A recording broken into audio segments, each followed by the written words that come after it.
no peral do cerro da Serra do Caverá. Das artimanhas da vida tenho causos para contar. Já cruzei picada escura nas noites de chuvarada, já vi coisa de outro mundo numa tapera assombrada. Mas nem por isso, parceiro, eu deixo de andar no mundo. O rincão dos bocacê que eu conheço de frente a fundo.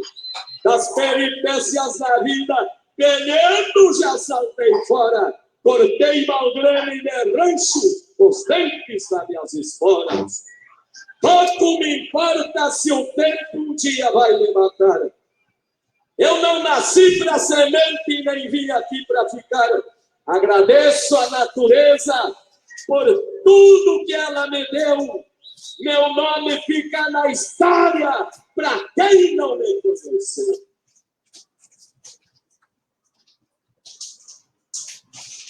Buenas, paisanos e paisanas desta querência da Sesmaria de Cidreira. Hoje, 22 de abril de 2021, quinta-feira, estamos começando mais um programa Terra Gaúcha com Charla de Galpão. E a nossa convidada desta semana, uma pessoa que eu tenho um grande carinho, um grande respeito, tá? E já nos conhecemos, já conversamos diversas vezes, fui convidado através da sua pessoa para participar de outros eventos também, no município onde ela está querenciada, onde ela tem uma função que eu acho prazerosa, e eu gostaria também, né, de participar desta função, porque é o que eu gosto, né, eu gosto de fazer também. Eu quero convidar a se juntar à nossa charla aqui a senhora Rosalva Rocha, presidente da Fundação Museu Antropológico Caldas Júnior de Santo Antônio da Patrulha. Buenas a dona Rosalva. Boa noite, professor. Boa noite a todos. Boa noite, dona Rosalva. Como é que a senhora está? Muito bem, graças a Deus. Agora chegando friozinho, melhor ainda. Ah, é? A senhora gosta do frio? Ah, bastante, bastante. Que bom. Então, começando, então, o programa Terra Gaúcha, uma coisa que a gente semanalmente faz, presidente, assim, uma coisa bem simples, a gente gosta de conhecer as pessoas. Eu já, graças a Deus, que conheço, né? Mas os nossos internautas, como a gente pôs no Chasque, eu gostaria de saber quem é a Rosalva Rocha, de onde veio, onde se criou, pais, família. A senhora pode nos abrir um pouco da sua vida? Claro, claro. Bom, professor, primeiramente eu queria agradecer o convite, né, em nome da Fundação Museu Antropológico Caldas Júnior, né, com muito orgulho eu estou aqui. Bom, eu sou a Rosalva, eu retornei, eu sou de Santo Antônio da Patrulha, eu estudei aqui até os 18 anos, quando terminei o segundo grau, eu fui para Porto Alegre fazer a minha faculdade, eu me formei em turismo na PUC, eu fui a 4ª turma de turismo da PUC, né? No segundo semestre que eu estava lá, eu já comecei a trabalhar, né, por necessidade, obviamente, né? E como eu comecei a trabalhar por muito tempo como secretária de empresas grandes, e daí você vai me perguntar assim, mas como é que tu tão cedo conseguiu, assim, por exemplo, secretariar empresas grandes? Eu acho que foi pela minha letra. Eu ia na fila do Cine e fazia o meu currículo e a minha ficha cadastral, e eu sempre fiz caligrafia quando pequena, né? E eu acho que ele se impressionava com a minha letra, e eu lembro que o meu segundo emprego, eu já secretariei um diretor de tecnologia da segunda maior empresa do Rio Grande do Sul. E eu acho que só pode ter sido por isso, porque eu não tinha experiência, né? Ou o mercado era tão aberto que se conseguia emprego com tanta facilidade, né? Daí eu fiquei muito tempo trabalhando nessa área, me formei na PUC, acabei não trabalhando na área por razões econômicas, porque eu ganhava para me sustentar muito bem como secretária executiva, e se eu entrasse na área, eu não conseguiria, de forma alguma, me manter, né? E o meu lance sempre foi, no turismo, a parte do planejamento. Eu sempre gostei dessa coisa do processo, do planejamento, e não, tipo, vou fazer turismo para fazer turismo. Não, não, era planejar, né, um evento de turismo, era trabalhar num hotel com planejamento hoteleiro. Sempre foi essa meu foco. Daí, em 94, eu casei, né, pela primeira vez com um paulista e fui para São Paulo. Lá em São Paulo, o mundo mudou para mim e se descortinou uma nova área que estava surgindo na época, que era uma área nas grandes telecoms de call center, ou seja, trabalhar com contato direto com o cliente. Então, eu já no início, eu entrei na época na NET São Paulo, quando ela estava bem no início, trabalhando numa área de qualidade, né? Trabalhando do tipo assim, tentar identificar o cliente, ver o que ele gostava, a parte de segmentação mesmo, e buscar benefícios para ele, né? Logo, eu acho que perceberam que eu tinha uma facilidade muito grande para lidar com gente, né?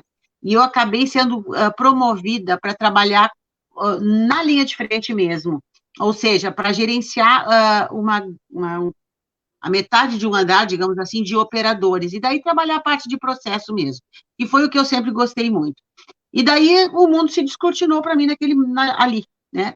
Daí eu fiz MBA em telecom, vários cursos, e comecei naquela época, isso era 94, quando eu iniciei, na verdade eu iniciei em 95, o Código de Defesa do Consumidor tinha sido em 80, né? Então, ele estava começando a ser posto em prática, coisa parecida. Então, o meu mundo, durante muitos anos, foi essa coisa do atendimento, do relacionamento com o cliente, né? O que ele tem razão, o que ele não tem razão, de que forma a empresa pode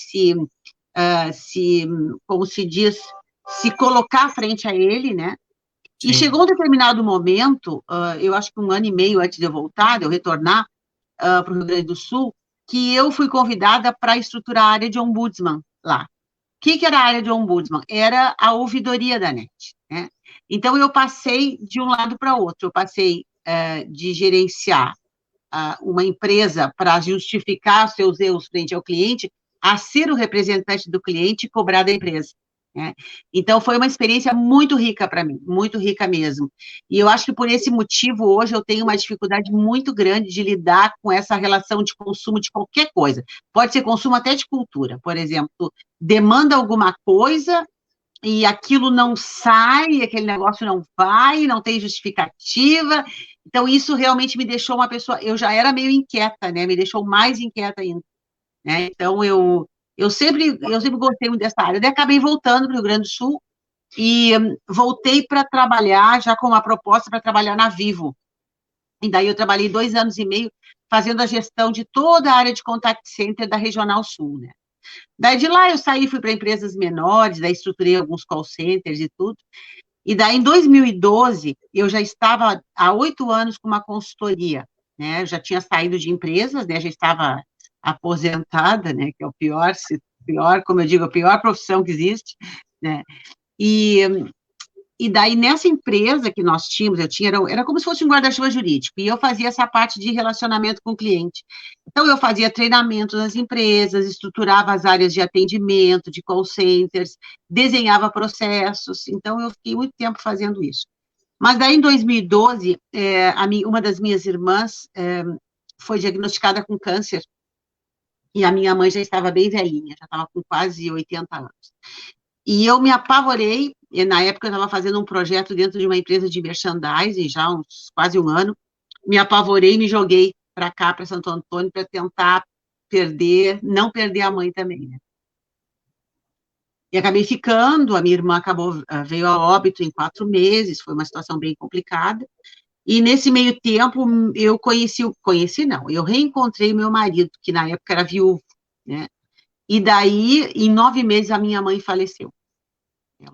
Infelizmente, ela não suportou, assim, a perda da filha. E eu acabei ficando em Santo Antônio em função do meu marido, né? E também de tudo, do contexto como um todo. Né? Nós temos hoje uma empresa, mesmo que pequena, mas eu passei a trabalhar com ele, a fazer toda a parte administrativa e financeira, e daí fui me acomodando, fomos ficando, sou casada já há 8 anos com ele, e daí, nesse meio tempo, eu fui convidada na gestão passada, a gestão do Dayson, para presidir o museu. e fiquei lá por 2 anos, foi quando nós nos conhecemos, né, professor? Né? E para mim era tudo muito estranho, muito assim, porque eu nunca trabalhei no museu,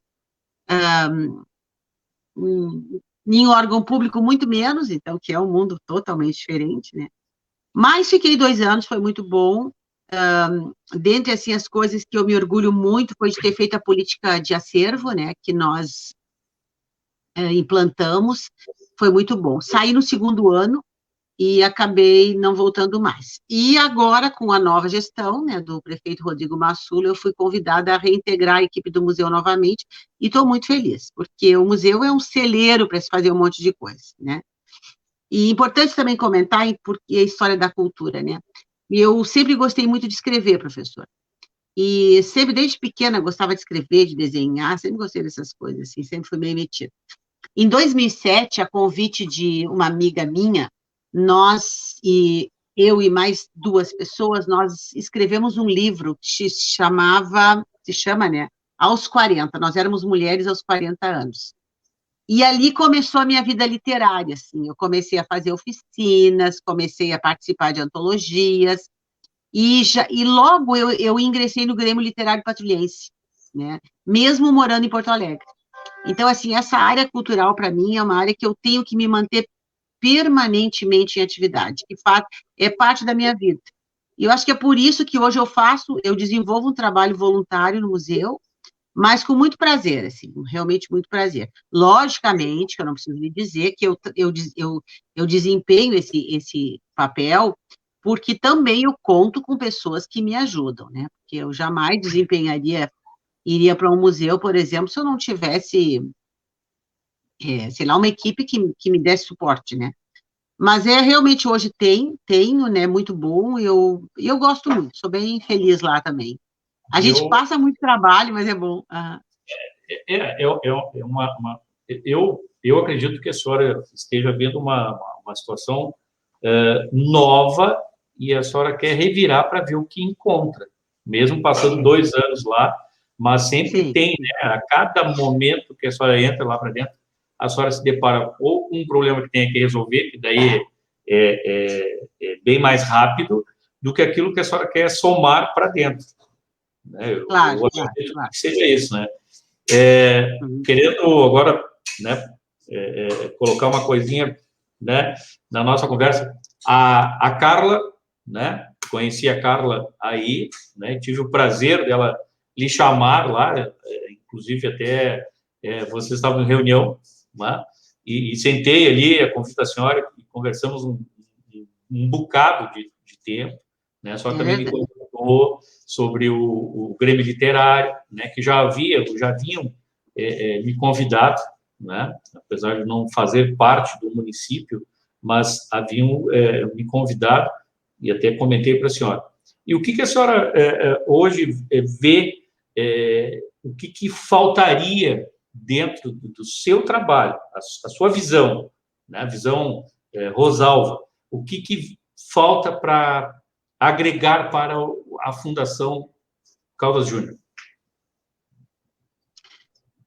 A fundação, em períodos normais, vamos tirar a pandemia, tá, professor? Sim, sim. A fundação, ela recebe um número muito bom de visitantes, ela promove eventos culturais muito interessantes, mas ainda existe, a gente sabe disso em qualquer área da cultura, ainda existe um desconhecimento por um grande número de pessoas, assim. Então, muita gente chega lá e fica olhando, se não sabe. Eu não sei se tem a ver com comunicação, eu não sei se tem a ver com a cultura mesmo, como um todo, porque é uma realidade, né? Mas eu acho que falta, sim, uma consciência da importância da cultura. Por exemplo, quando se faz um projeto ligado à educação, por exemplo, né? Olha o tanto que nós podemos contribuir com a educação, né? Olha o tanto que nós podemos abrir as portas do museu para a educação. Olha o tanto que os alunos podem expor aquilo que eles sabem dentro do museu. Então, eu acho que tem a ver muito com cultura. Nós temos por um lado, é uma vantagem, e por outro, não sei se é uma vantagem. Nós somos uma fundação, né? Então, como fundação, nós temos nós caminhamos com as nossas próprias pernas, né? Embora nós sejamos ligados ao gabinete da presidência, né? da prefeitura, ou melhor, gabinete do prefeito, né? Da presidência, eu já estou lá com a presidência. Mas eu permanentemente eu estou pedindo atenção, né? Para que o próprio prefeito alerte o seu secretário sobre a importância do museu, né? Porque no museu, por ser uma fundação, não é que ele seja muito importante, não é isso. Eu acho que qualquer área é importante. Mas eu digo, ele tem uma certa autonomia, ele consegue, até mesmo em relação a projetos, né? Nós temos mais facilidade de chegar, a obter alguns resultados através do museu. Então, eu acho que é cultural mesmo. A gente tem que batalhar. Em cultura, a gente batalha sempre, né? Correto. Sempre. Corretamente. Está sempre correndo... correndo. Paralelo, sempre correndo atrás, né? Isso. Correndo atrás. Eu vejo, querendo salientar, presidente, essa sua colocação aí, eu acho que independente de qualquer governo, seja municipal, estadual, até mesmo federal, né? Eles não têm esse carinho que a senhora enxerga e que eu enxergo e sinto também em relação à cultura.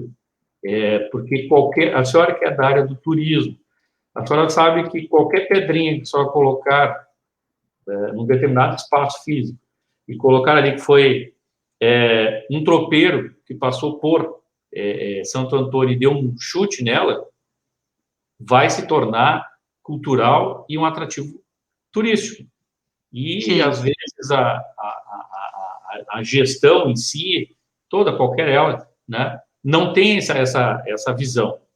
Eu acho que porque a gente está dentro, como historiador e como a senhora dentro da área que a senhora sabe que, apesar de não ter, né, uma experiência tão grande dentro da forma, mas a senhora estudou, a senhora tem conhecimento, né, não tem, talvez, a experiência de colocar, mas, paralelamente, hoje a senhora já está, mal ou bem, só tem que puxar o turista, aquele que está passando por Santo Antônio, a vir conhecer, né, o museu. Né? Claro. Então, essa visão eles não têm, essa questão de carinho, de qualquer objeto que estiver ali dentro foi importante no passado, que não deixa de realizar o nosso presente para o futuro. Isso é lógico, né? Por exemplo, ali as vezes que eu tive, poxa, como é que eram os trajes na época, né? A cama, né, do casal, aquelas fotos, né? Então, até mesmo aquele cantinho lá que está demolido, que já é com a intenção de mostrar como é que era a arquitetura de época, né? Então, tudo isso tem uma coligação com a educação, porque se o aluno não conhece um pouco da sua história, não vai saber o que vai ser o futuro. E para isso existe a cultura, para isso existe a história, o turismo, não é? E aquela parte de Santo Antônio ali, eu acho que é a mais interessante, justamente por causa dos prédios arquitetônicos. Todos retornam, como tantos outros municípios também, né, que a gente sabe que existe por aí, e não tem essa visão dos governos de realmente realizar, né? Por exemplo, o prédio que a senhora hoje trabalha aí, né? Faz o seu trabalho, ele é tombado? Sim. É tombado. A senhora tem ideia de quantos prédios são tombados aí em Santo Antônio? Não, eu não tenho ideia. Eu nunca participei dessa. Pois é. Então, a senhora vê, quantos prédios a senhora conhece aí que são da mesma época, né? É lógico, tem todo um... Aí pode perguntar, professor Martinez, mas aí tem toda uma logística de custo, verbas, projeto, tem, mas se tu começar a trabalhar em cima da própria entendimento das pessoas ao redor, a comunidade, e eu tenho certeza que em Santo Antônio as pessoas têm esse conceito, porque elas gostam. Eu já participei, a senhora sabe, eu participei de vários eventos aí, e é sempre cheio, porque as pessoas gostam, né? Gostam. Uma coisa muito importante que a senhora sabe, e eu participei, foi os raízes, e tive aí numa palestra da professora Vera Barroso? Isso. E a senhora estava junto ali, tudo que era sobre os tropeiros, lembra? Isso, tropeirismo, exatamente. Né? O que aconteceu? As pessoas foram ali por curiosidade, era a comunidade que queria se integrar àquele assunto. Né? E a gente sabe que, mesmo que tu conhece, que tu passou só despercebido no teu ouvido alguma coisa, mas tem uma certa curiosidade de conhecer. Né? Isso é importante. E é dificultoso. Eu sempre falo, professor, Santo Antônio é uma cidade que gosta muito é uma cidade que tem pessoas que gostam muito da cidade, né? Isso eu acho que é bem interessante. O próprio museu, eu sempre falo, naqueles 2 anos em que eu estive antes dessa gestão, eu sempre pude contar com o voluntariado das pessoas. E esse ano nós estamos vendo da mesma forma. As pessoas ajudam, as pessoas gostam. Eu não lembro se foi a Carla ou foi o Rafael que me falou, não foi a Carla. Não é usar as pessoas, mas instigá-las, né? Trazer para dentro do museu as suas experiências e tudo mais. As pessoas gostam. Isso é uma característica muito patrulhense mesmo. E é uma cidade que a gente sabe que já tem um conceito, né, em termos culturais. Assim, o Raízes é uma beleza, o Raizinho é fantástico, né? Então, isso... E uma coisa importante também, né, professor, que eu acho que vale ressaltar nessa entrevista aqui. O museu não é aquele lugar para guardar coisas velhas, né? É verdade. O museu... isso é muito interessante, né? O museu é infinitamente... Exatamente. Muito mais do que isso também. O museu tem vida, o nosso museu tem vida. Hoje eu desci com o Rafael para dar uma olhada no nosso jardim lá, que foi limpo e tudo mais, e eu estava falando para ele que saudade desse jardim com eventos, porque a gente fazia eventos, a gente fazia oficinas naquele jardim, né? Então, assim, a gente tem que tornar os museus com vida, né? Isso é muito importante. Eu vejo, eu aqui no meu município, eu acho que falta, mas contudo, em Santo Antônio existe tanto a identidade cultural com o museu, né, histórico, como também a comunidade também tem a sua identidade. Ela respira essa história, essa cultura, esse turismo da própria cidade. Vejo aqui, pelo meu município aqui, que falta essa identidade cultural de ter um museu para informar as pessoas que estão vindo, ou só de passagem, ou vão passar alguns dias aqui, ou aqueles só vêm para visitar mesmo. Uma das coisas que eu tento e constantemente comento aqui na minha cidade, presidente, é assim, o histórico daqueles mais velhos, né? Os saberes, né? Tipo o Raiz, só que o Raiz a gente coloca, né? Faz ali o teu comentário, escreve, mas a senhora imagina, por exemplo, nesse espaço que eu conheço lá no fundo, fazer uma roda viva, claro que hoje não, mas lá a pessoa, em determinada idade, contar tudo o que ele sabe ou que conheceu dentro de Santo Antônio. Ou como era Santo Antônio há 30, 40 anos atrás. Isso aconteceu, professor, antes da minha entrada, né? Que se chama as rodas de memória, né? São momentos lindos, lindos, lindos, lindos. Eu participei de algumas. A primeira roda de memória, eu não presidi o museu, eu fui lá só acompanhar, e realmente as pessoas mais velhas expõem o que viveram, né? E o mapa começa a ser construído, assim, foi bem interessante, assim, nós fizemos uma roda de memória na outra gestão sobre a Barão do Caí, que é uma escola técnica de Santo Antônio. Foi uma preciosidade, assim, foi maravilhoso. Assim. essas rodas. E nós temos uma ideia de levar o museu para o interior, né, para as comunidades, né, ou trazer as comunidades no museu. Mas isso também é um projeto que já vem sendo pensado já há bastante tempo, até antes de eu entrar, né, e que nós queremos agora, de alguma forma, colocar em atuação. Porque o que acontece, né, professor, que eu tenho visto, e agora eu vou aproveitar para fazer um lamento, né? Essa pandemia, ela afastou muito as pessoas umas das outras, eu não tenho a menor dúvida disso, né? E eu vejo muita acomodação, né?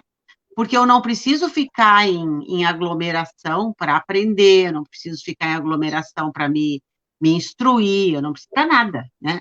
Então, eu vejo, assim, que agora parece que começa a tomar alguns passos, assim, para a gente, talvez, cumprir alguns, como se diz assim, ó, alguns propósitos, né, que durante um ano não se conseguiu fazer, quer dizer, eu estou agora desde janeiro, mas eu digo, tudo ficou muito parado, e não é no museu, a vida ficou muito parada, né. Agora mesmo eu estava revendo aqui um artigo que o Rafael escreveu, que a gente quer escrever na Semana Nacional de Museus, né? E fala justamente dessa retomada, né? Nessa retomada pós-pandemia. Nós temos que montar museus virtuais e tocar o barco, né? Não dá para ficar olhando para a parede sem fazer nada, né? Sim, reinventar. Exatamente, reinvenção. Justamente, hoje, por exemplo, a senhora pode fazer um curso, né? Está mais propício, até financeiramente, a senhora fazer um curso via internet, né? EAD, porque a possibilidade aumentou, né? E a procura está maior. Antes era uma dificuldade. Então, por exemplo, eu e a senhora, eu já tinha proposto para a senhora fazer uma entrevista com a senhora dentro do museu. Lembra? Lembro, claro. Hoje, casualmente, a gente está se falando aí via internet. Então, tem essa condição e eu tenho certeza que os internautas aí também têm essa curiosidade. Por isso que nós temos aí, graças a Deus, o programa Terra Gaúcha para trazer essa comunicação, essa informação, né? De conhecer coisas novas que talvez até não conheça. Eu fiquei agora, hoje, quinta, acho que foi segunda ou terça-feira, eu fiquei sabendo, através da minha sobrinha, Fernanda, que é crioula aí de Santo Antônio, né, que a senhora conhece, que tem uma pequena cachoeira no interior de Montenegro, acho que é um setor de Santo Antônio, né, aí, e que ela desconhecia, não está no Google, no mapa. Olha que coisa. E ela foi até lá, né, e conheceram, acho que passaram algumas horas ali, tiraram foto, tudo. Então, quer dizer que Santo Antônio ainda tem coisas para ser descoberta. Muita coisa, professor, muita coisa. Até aqui, no meu próprio município, tem gente que não conhece o interior de Cidreira. Né? O interior onde tem a criação de gado e coisa parecida, como aí também em Santo Antônio. Né? Tem muita gente... Eu chamo Santo Antônio do celeiro do mundo, né? Eu lembro que eu tinha meus colegas de São Paulo riam comigo, né? Rosalva, celeiro Santo Antônio é o celeiro do mundo.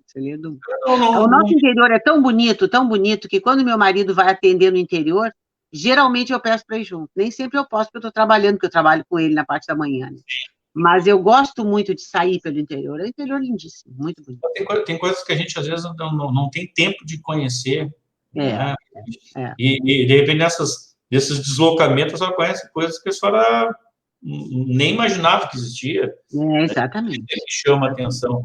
Paisagens, né? Cenários que daqui a pouquinho a senhora pode fazer até um trabalho para dentro do museu, tentar fazer uma comparação de como era e como está. Né? O senhor sabe que nós estamos agora para a Semana Nacional de Museus, nós nos inscrevemos com um concurso de fotografias de fotógrafos amadores, né? E tem chegado coisas lindas para a gente. Lindo, lindo, lindo. Porque tanto paisagem urbana quanto paisagem do interior fazem parte, né, das categorias, né? E tem muita coisa linda mesmo. Muita coisa linda. Eu imagino. Eu vou lhe pedir uma licencinha só para nós vermos quem é que está nos comentários aí. Certo. Continuar. Vamos ver. Matheus Martinez, boa noite. Meu filho, tá? Esse é outro meu filho também, Carlos Eduardo Martinez, bom, obrigado. Esse aí esteve comigo aquela vez que a gente conversou. Claro, lembro bem. Uhum. A Beli Rosa, minha nora, e se ela não estivesse assistindo, eu ia dar nela, né? Jucinara Rosa, boa noite, também fã número 1 do programa, gosta das entrevistas. Jorge Gabriel, bom, boa noite, aqui de Tijucas do Sul, abraço. Olha aí. Que legal. Estamos longe, hein? Flávia Vargas, Terra Gaúcha Martinez Vargas, um forte abraço. Para a senhora também, dona Flávia. Um grande abraço para a senhora. Matheus Martinez, a cultura e história de um município, se não conhecermos, não conseguimos vivenciar amanhã. É realidade. É realidade mesmo.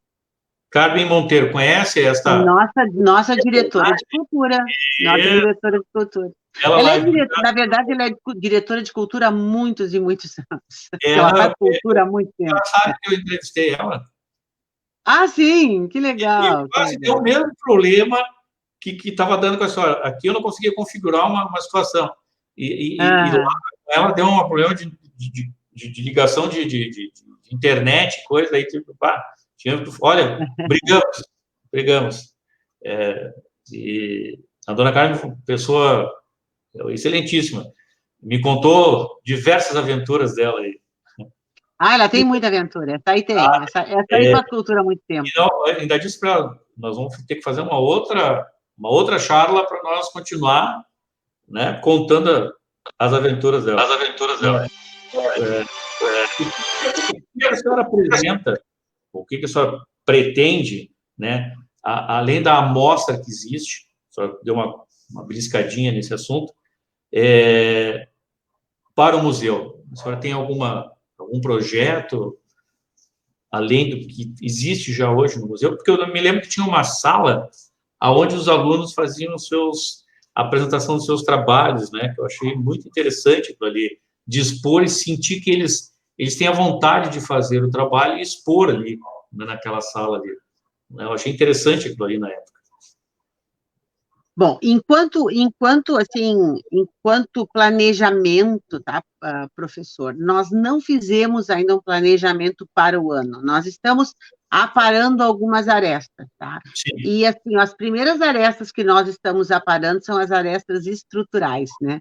Nós estamos tratando do prédio como um todo. O prédio está precisando de reforma, está precisando de estrutura, de reparos, e a gente está fazendo. Hoje mesmo nós fechamos com uma empresa de engenharia para fazer uma parte do nosso telhado. Nós temos um problema em relação às telhas, que não existem mais telhas daquele tipo, né? Então, vai haver toda uma parte de remanejamento e tudo mais. Fora isso, nós participamos, né, como parceiros, né, na Semana do Município, fizemos um vídeo institucional, né? Agora, para a Semana Nacional de Museus, a gente está com esse concurso de fotografia, né? Que as inscrições devem se encerrar no dia 30 de abril. O que vai acontecer? Nós vamos fazer essa premiação, depois vamos fazer uma exposição das fotos vencedoras, e todas as fotos vão permanecer no nosso acervo, né? E, possivelmente, a gente vai começar a divulgar nas mídias sociais. Nós temos hoje também o TBT do museu, que às quintas-feiras há uma divulgação o nome da pessoa que deu o nome a determinada rua. A Carla, que está fazendo isso, ela está pegando as principais ruas, né? E daí a gente expõe toda a parte, quem é aquela pessoa, quem foi aquela pessoa, o que ela fez, né? Isso também é uma coisa que vai render muito, vai render bastante. E a nossa ideia é continuar fazendo... uma coisa importante também, o museu está fechado, professor, mas ele está fechado fisicamente, né? Mas nós atendemos quaisquer solicitações por telefone, dependendo da visita, nós atendemos de forma presencial, desde que seja, né, uma pessoa... ou seja, nós continuamos trabalhando normalmente, claro que ainda em regime de revezamento em função da bandeira, né? mas queremos entrar, assim, que tudo melhore, a gente consiga reabrir as portas e começar a colocar, como eu digo, o museu na comunidade, né? Exatamente isso. Mas, assim, a primeira situação que nós temos hoje é estrutural, tá? E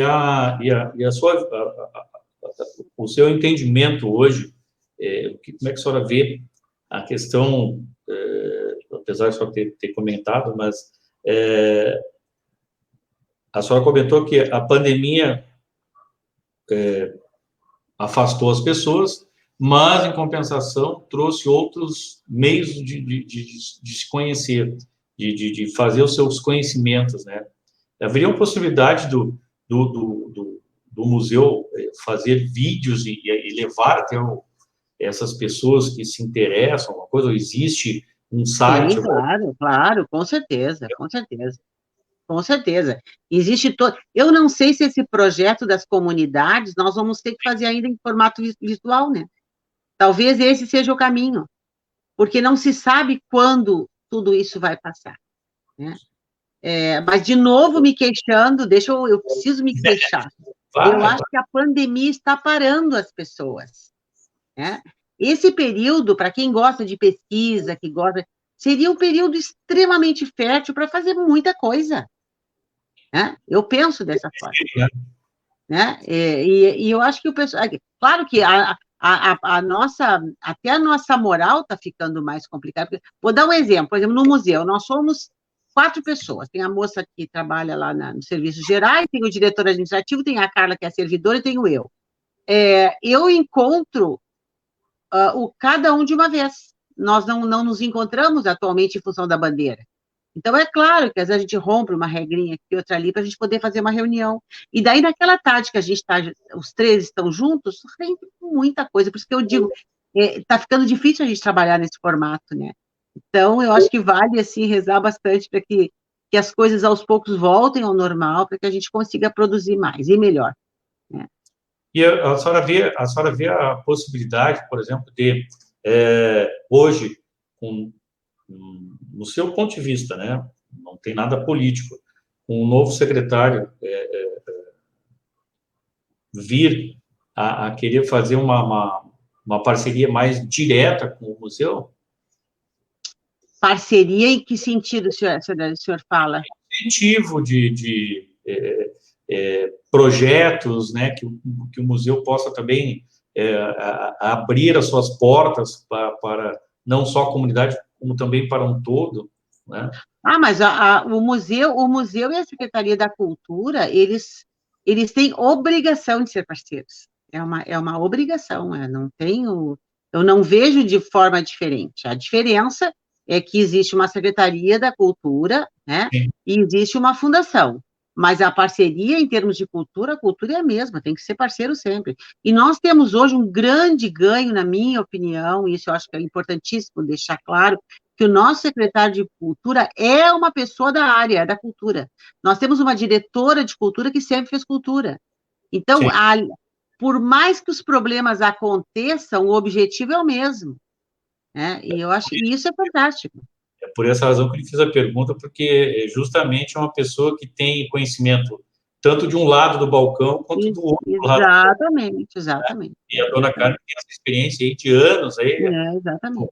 Com o festival aí, né, que já é conhecidíssimo, né, e já deu trampolim para diversos, né, compositores e compositoras, como defensores de letras, né, e cantores, músicos, né? Então, eu acredito que esse grupo, por isso que eu lhe fiz a pergunta, está dentro do propósito que merece Santo Antônio, sabe? É uma reclamaçãozinha que eu vou aproveitar seu gancho.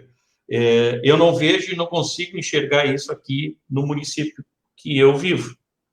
Não consigo, porque as pessoas, sinceramente, presidente, aqui faz a cultura em si, ela não desenvolve a realidade da cultura, não agrega e também não vem pedir auxílio à comunidade no sentido de há um tempo atrás, alguns anos atrás, eu tinha 2 horários numa rádio local aqui, às quartas-feiras pela manhã e sábados pela manhã. Quartas-feiras eu fazia só um comentário, e aos sábados eu tinha um programa justamente ligado a esse mesmo fato de hoje, cultura, história, tradicionalismo, né, o gauchismo, né? Então, sempre pedi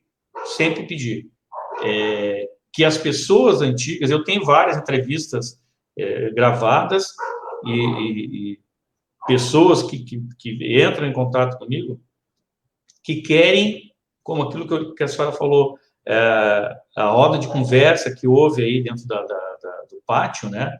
Era a minha vontade de fazer aqui, porque as pessoas vão cruzar informações, né? Com certeza. E daqui a pouquinho, eu lhe conheço, mas eu não sei quem a senhora é. Eu passo pela senhora, só levanta a mão, opa, né? E aqui no município tem essa deficiência, tem, e bastante mesmo. É uma das coisas que eu sempre comento, em tudo que é programa que eu faço, ou até pessoal, eu faço essa falta deste conhecimento, dessa estrutura real, histórica, cultural, né, e geográfica.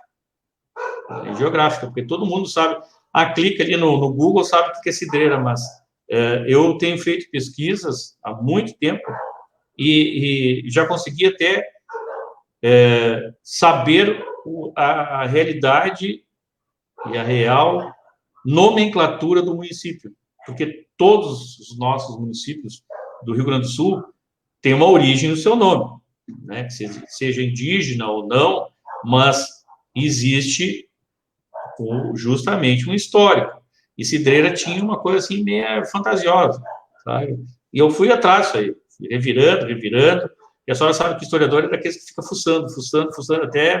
Tanto é que eu tive por aí, naquele meu projeto que eu fiz, sobre o pedágio, né, aí de Santo Antônio, né, daquela época, né, a primeira terceirização, uma das primeiras terceirizações de pagar um dízimo, né, para poder passar por aí, né, eu tive aí, tanto é, acho que eu enviei, entreguei, acho que foi para Carlos. Sim. A maquete?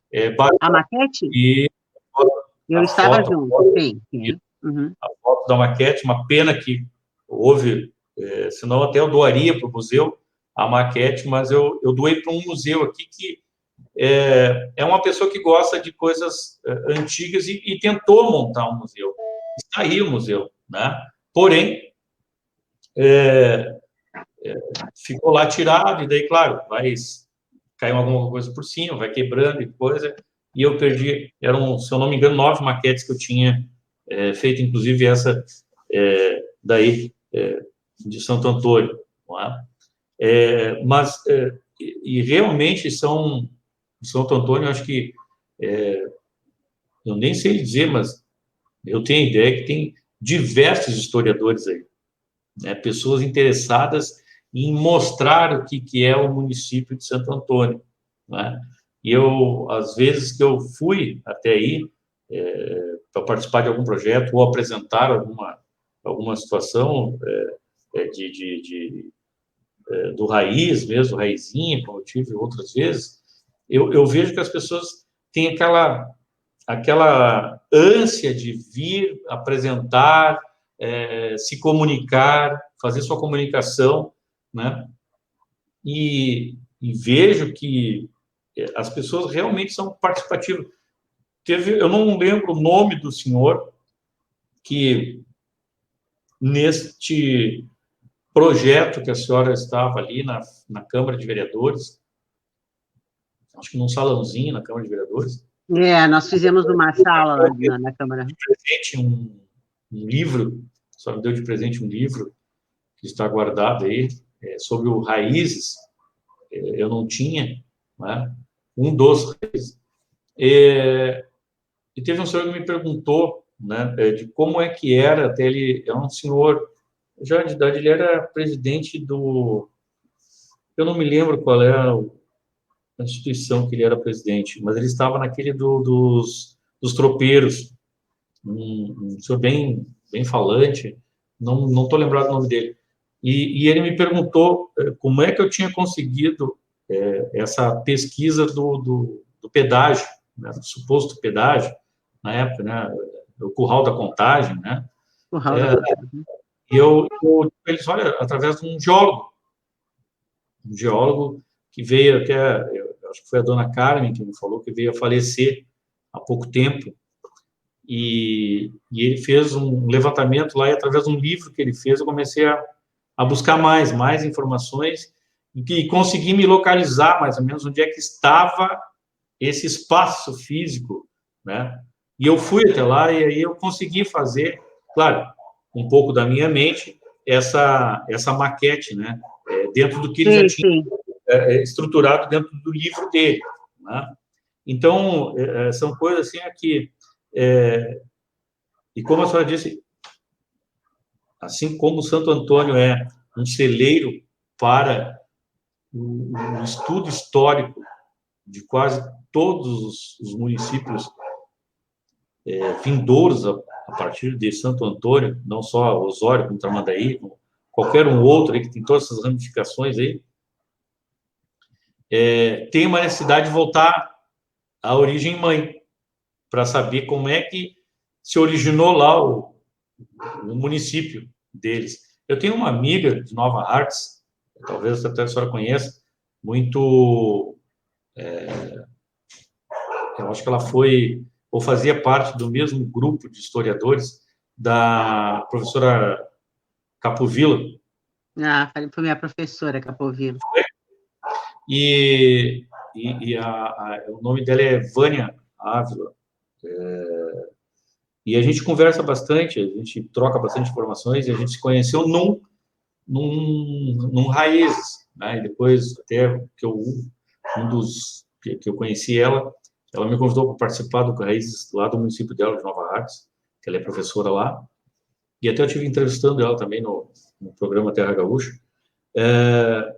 Muito interessante, lá eu estive visitando, ela me convidou para visitar lá, e ela era também, ela era diretora do Museu de Nova Hartz.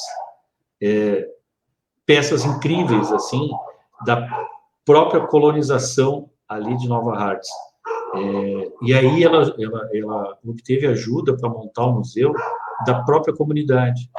Coisas que tu tinha em casa, tataravó, alguma coisa assim, tudo oco, mas ela fez todo um histórico ali daquela doação, uma xícara que só tivesse.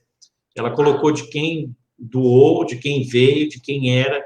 Então, ali era uma coisa assim, era uma casa também do século XIX, acho que é 20, não me lembro direito, século XIX. E foi restaurada e ela montou ali, acho que 5, 4 peças, ela montou ali dentro do museu.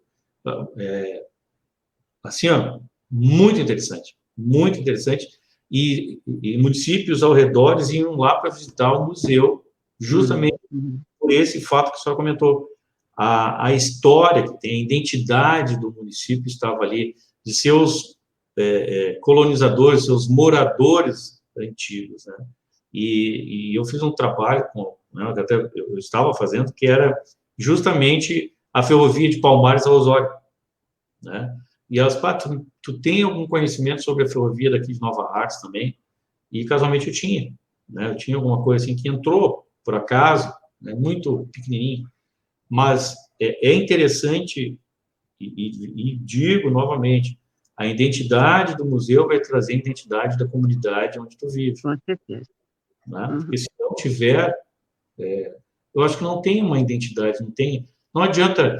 Por exemplo, aqui em Cidreira, eu às vezes fico passeando pelas ruas aqui, eu vejo casas antigas sendo demolidas, chalés que eram de boa épocas atrás, ainda com aquelas áreas de inverno, para passar aqui algum veraneio, inverno, então fazer aquelas áreas de inverno, coisa que não se escuta mais né, a área de inverno. Por que área de inverno?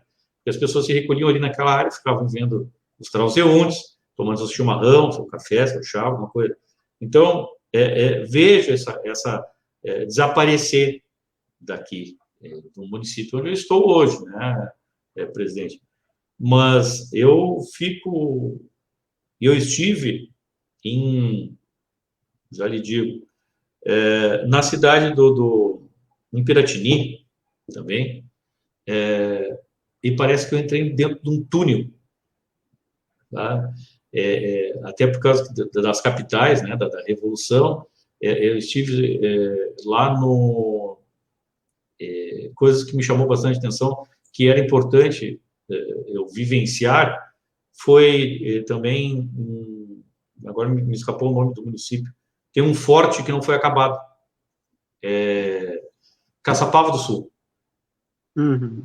Forte de pedra, ele não foi acabado, ele é feito o desenho dele parece que é um quadrilátero, se eu não estou enganado, e não foi acabado, né? Que era para justamente fazer as fronteiras, né? E em outros lugares também, eu não sei se a senhora se sente assim, mas eu, como gosto dessa questão de história e de museu, porque outro detalhe também que me chama a atenção, e demais, eu fiz um trabalho, apresentei no Raízes, o cemitério. No cemitério, tu aprende muito, muito de verdade, né? Tu vê ali as famílias, né, nos seus mausoléus, ou até mesmo em túmulos, aí tu tem uma ideia do que é e poderá vir a acrescentar no teu histórico. Eu estou falando demais, né? A senhora... A Vera Barroso tem feito... ela divulga, eu realmente não tenho tido muito tempo, mas algumas palestras por meio digital de estudos de cemitérios, né? Sim, Pessoas eu acompanhei ali quando ela, ainda sem a pandemia, ela fez lá na Santa Casa. Isso, na Santa Casa, exatamente. Santa Casa, e eu acompanhei, e realmente ali eu já tinha essa vontade, né, de fazer, porque eu acho que tem uma identidade também, né, da própria... aí como a história também de Osório, né, tem diversas coisas, diversas histórias de cada município. Eu gostaria que se a senhora lembrasse de alguma história, né, de quando a senhora era pequena, que contavam para a senhora alguma coisa assim. Eu vou lembrar eu lembro de várias, né? Mas eu vou aproveitar. Ô, professor, eu posso comentar duas coisas bem rapidinhas sobre... antes de lhe responder. A primeira delas, eu queria só colocar que eu acho muito, tenho orgulho muito grande disso, que tem a ver com cultura, né, não com museu.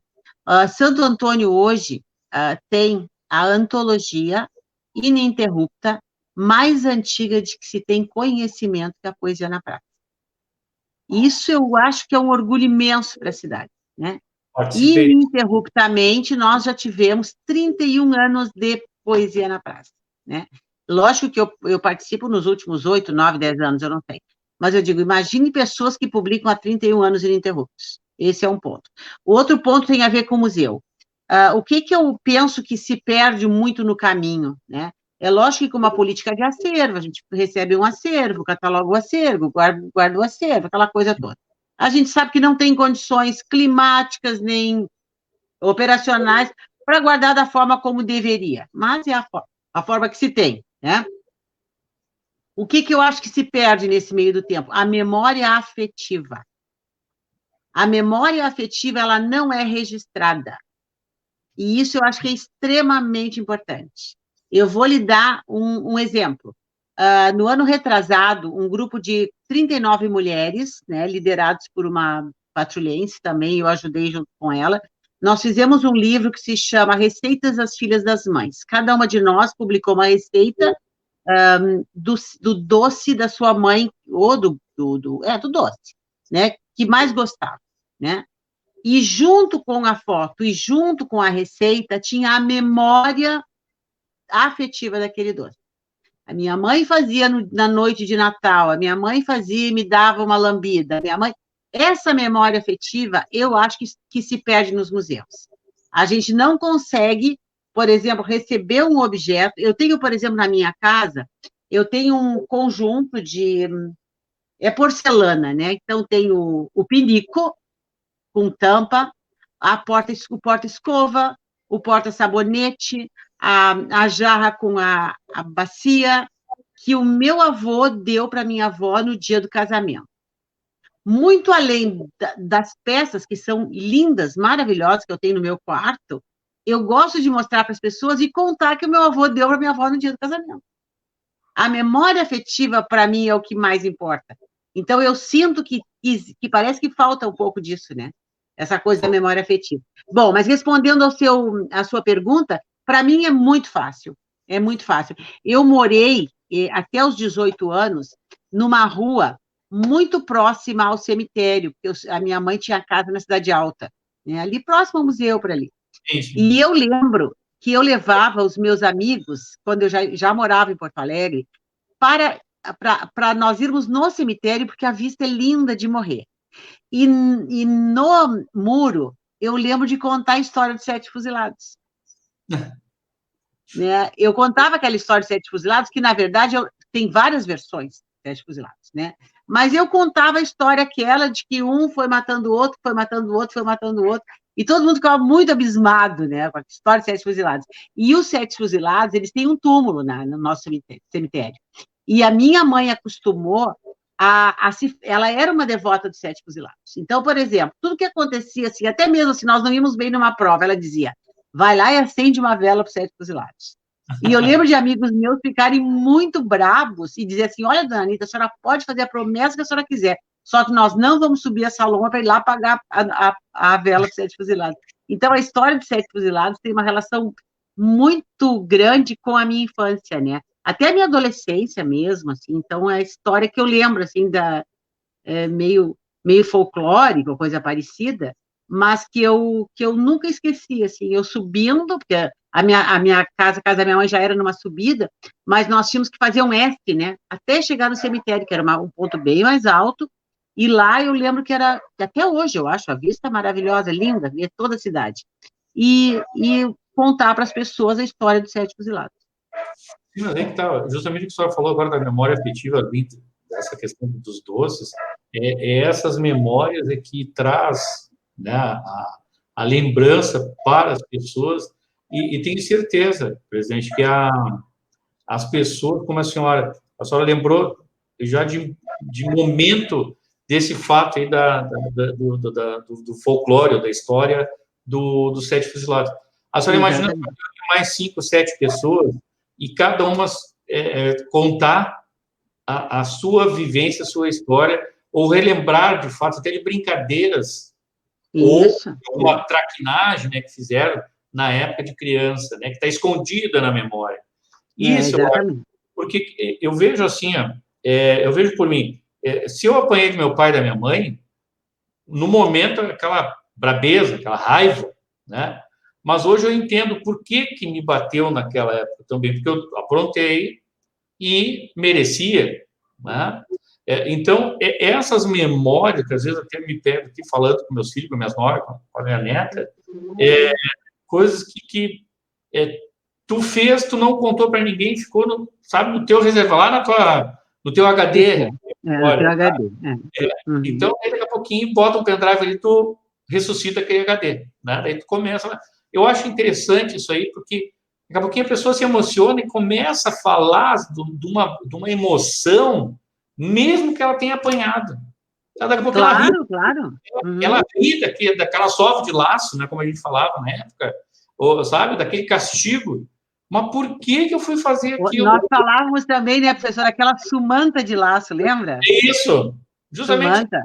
São palavras ou frases que eu, sinceramente, presidente, semana passada, acho que foi, eu fiz um comentário, nós estávamos falando, não sei o que, de banho, eu disse, poxa, minha mãe me dava banho dentro de um bacião e pegava aquelas bucha vegetal. quando ela era nova, aquilo te arranhava até a tua alma. E a minha mãe tinha não sei, ela tinha uma coisa que o teu pescoço sempre estava sujo. Mesmo que tu não corresse, sabe?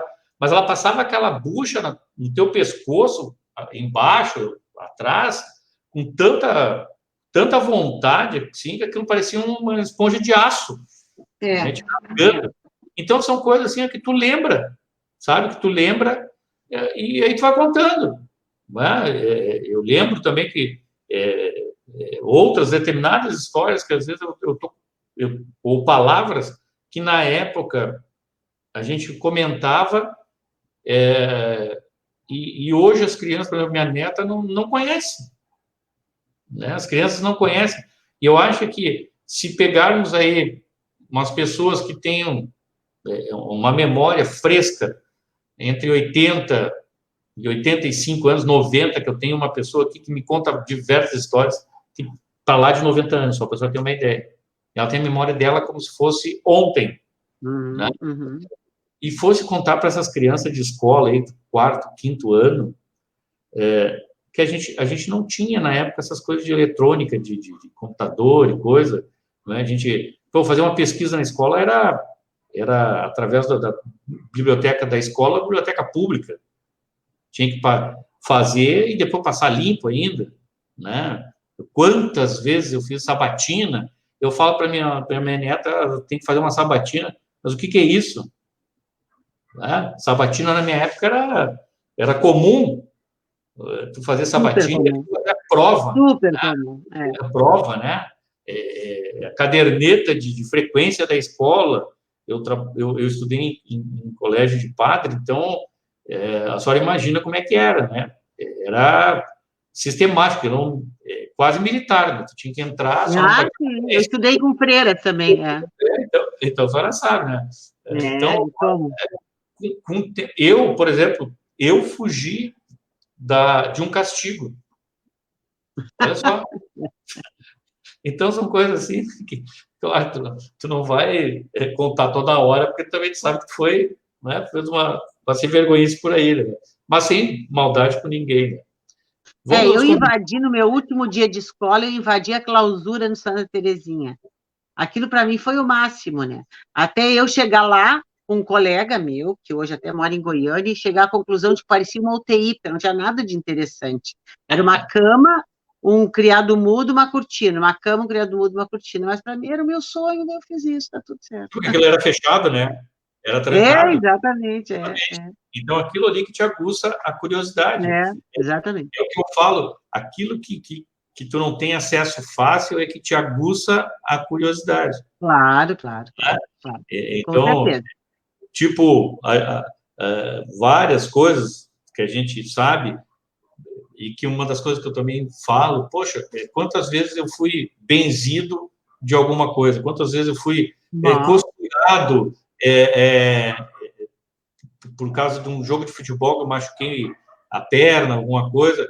Poxa, essas benzeduras, esses costurados, isso não se fala mais, não existe mais as rezadeiras. Mas eu continuo fazendo, professor.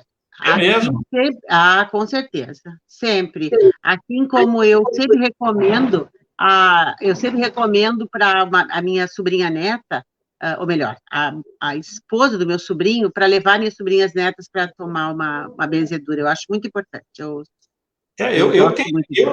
sinceramente, eu tenho essa crença de eu tenho também, eu tenho. E só não pode agradecer, né? Só não pode agradecer. Não pode agradecer. Né? Então, são essas coisas... Sabe coisas... que nós temos um livro que o Grêmio Literário faz de 2 em 2 anos, que chama Suas Excelências dos Personagens. Ele é um livro que ele pega uma figura central, né? Nós começamos com figuras típicas da cidade, tipo um cara de rua, um homem que vendia chá, não sei o que mais, e hoje não. Hoje a gente já está indo para um lado assim, tipo, eu vou deixar o registro da vida do meu pai, desde que tenha alguma peculiaridade que ele tenha dito. E tem uma história muito interessante que é da Veinha, era uma benzedeira em Santo Antônio, que nós temos 3 publicações da Veinha, sendo que a última foi a escritora que escreveu, que descreve até mesmo toda a benzedura que ela fazia. Muito interessante, assim. Quando ela me mandou a benzedura toda, daí veio tudo na minha cabeça, que eu não lembrava. Mas ela lembrou e registrou. Isso é fantástico, né? Claro que é. Fantástico. É. Eu vou convidar só para nós ver quem é que está aí nos comentários, para a gente ter uma ideia.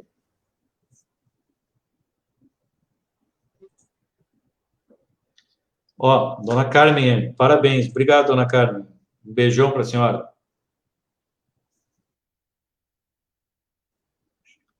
Ah, o André Jacobs, isso mesmo. Foi o que eu me baseei em cima da minha apresentação para o Raiz. Justamente, obrigado. Sim. Certo. Missioneira Moreira, obrigado pela companhia no grupo, volto sempre. Obrigado.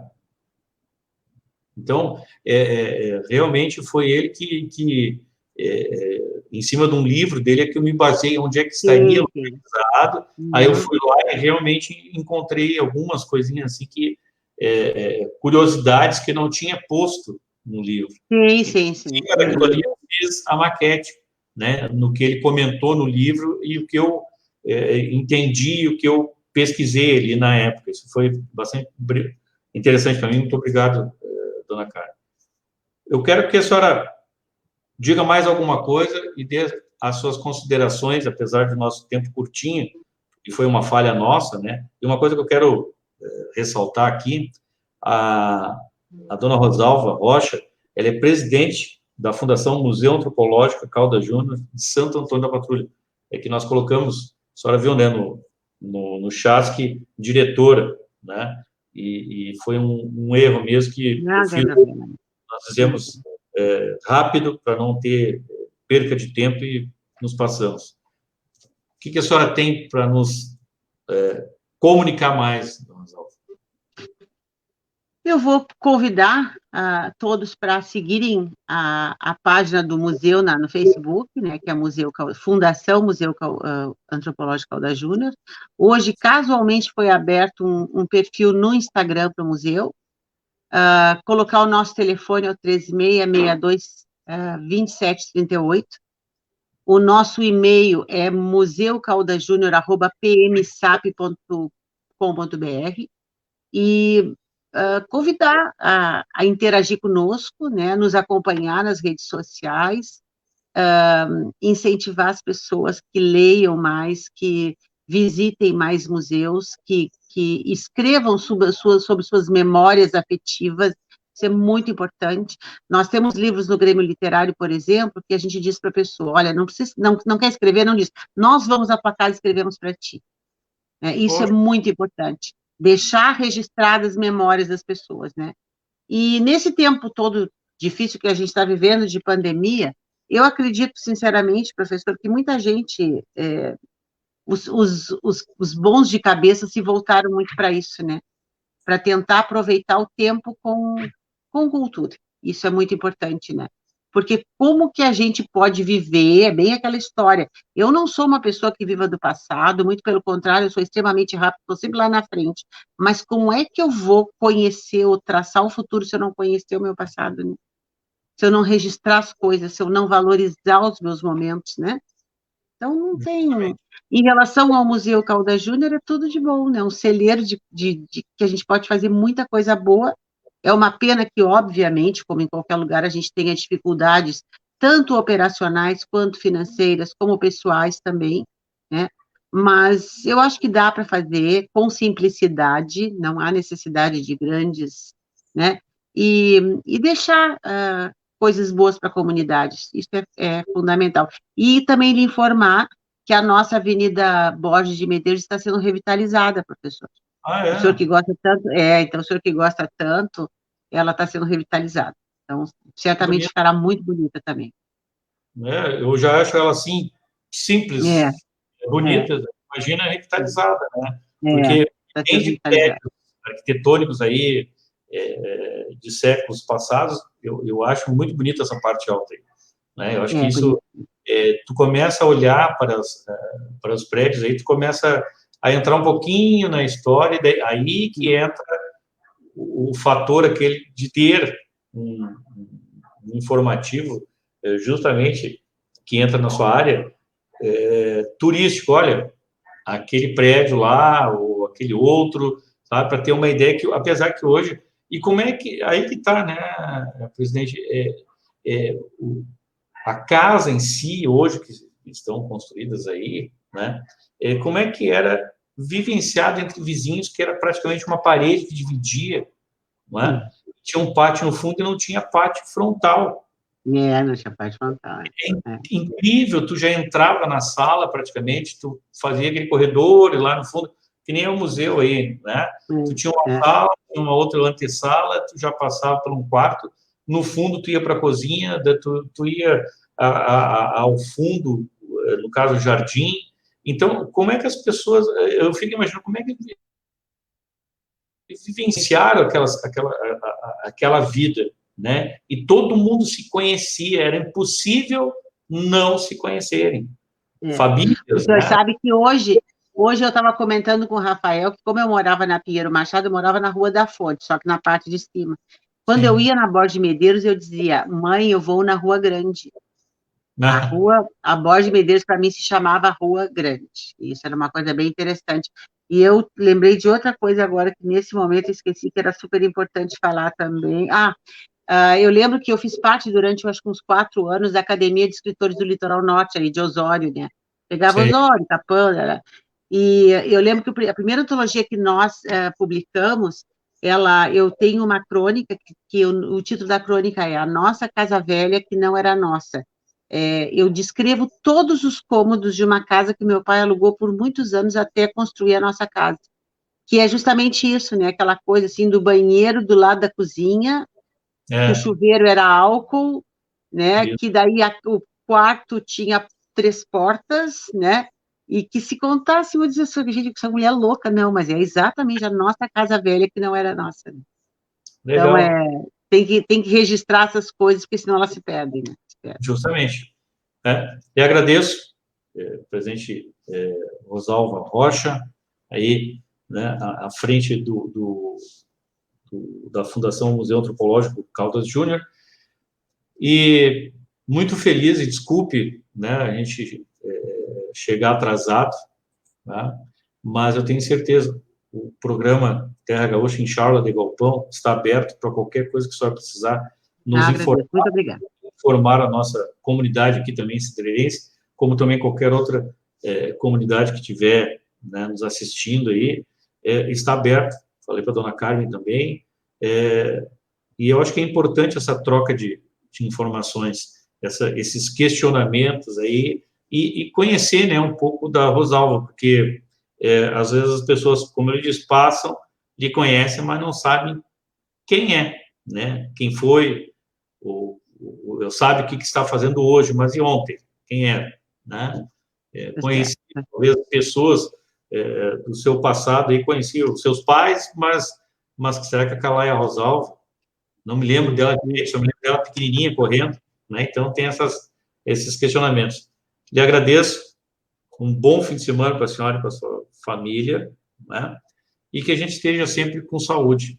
Né? Exatamente, e contato, né, professor? Isso eu mesmo. Que agradeço ao senhor, agradeço muito mesmo, e ao pessoal que esteve nos acompanhando. Obrigada. Uma boa noite para a senhora. Obrigada, igualmente. E até o próximo programa Terra Gaúcha. Uma boa noite. E que o patrão celestial nos acompanhe sempre. Muito obrigado.